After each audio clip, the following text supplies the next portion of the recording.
मेरा नाम जॉर्ज है और मैं सीवर मेंटेनेंस का काम करता हूं। उस दिन मैं सीवर की मरम्मत कर रहा था। अचानक मैंने सीवर के पानी में किसी की आहट सुनी। मैं तुरंत उस तरफ मुड़ा और अंधेरे में मैंने किसी को अपनी ओर रेंगते हुए देखा।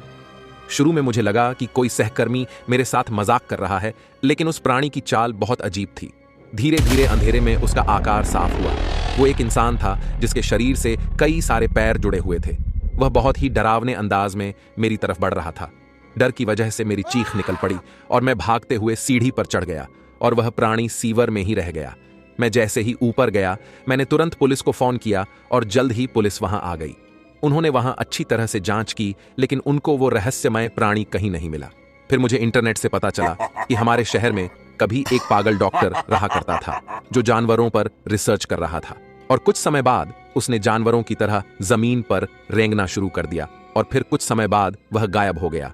मुझे पूरा विश्वास था कि यह वही डॉक्टर है जिसे मैंने सीवर्स में देखा था, लेकिन मैं यह भी जानता था कि अगर मैं इस कहानी को बताऊंगा तो कोई मुझ पर विश्वास नहीं करेगा। मैंने सच्चाई का पता लगाने का फैसला किया और आखिरकार मैं उस सीवर्स में वापस गया। मैंने काफी देर तक उसे ढूंढा। तभी अचानक मुझे एक हल्की सी आवाज कहीं से सुनाई दी। मुझे खतरे का एहसास हुआ, इसलिए मैंने तुरंत इलेक्ट्रिक शॉकर निकाल लिया जो मैं अपने साथ लाया था।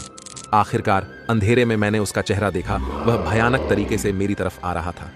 उसने मुझ पर हमला किया और फिर मेरी टांग पकड़ ली और एक अद्भुत गति से मुझे खींचकर दूर ले जाने लगा।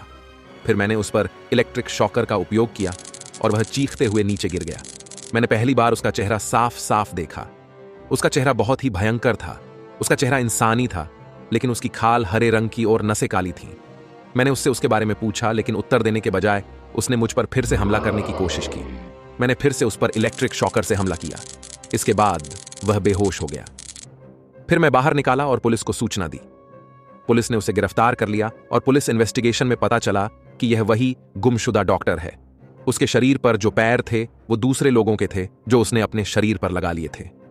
जेल में उसे अजीब तरह की बेचैनी महसूस होती रही और वह कुछ नहीं खाता था और न ही कुछ बोलता था, चाहे पुलिस जितना भी पूछताछ करे। आखिरकार पुलिस ने उसे फिर से वापस सीवर में डाल दिया और वह अपने छिपने के स्थान की ओर चला गया। जब पुलिस ने उसका पीछा किया तो उन्हें एक शेल्टर मिला। वहां कई लोगों के कंकाल मिले और उनमें से किसी का भी पैर नहीं था। इसके साथ साथ वहां पर सभी तरह के डॉक्टरी उपकरण मिले। आखिरकार पुलिस ने उसे फिर से गिरफ्तार कर लिया। जेल में उसने कुछ भी नहीं खाया और थोड़ी देर बाद ही उसकी मौत हो गई।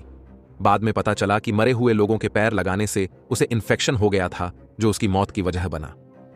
यह मेरी जिंदगी की सबसे भयंकर घटना थी जो अपने पीछे कई सवाल छोड़ गई थी।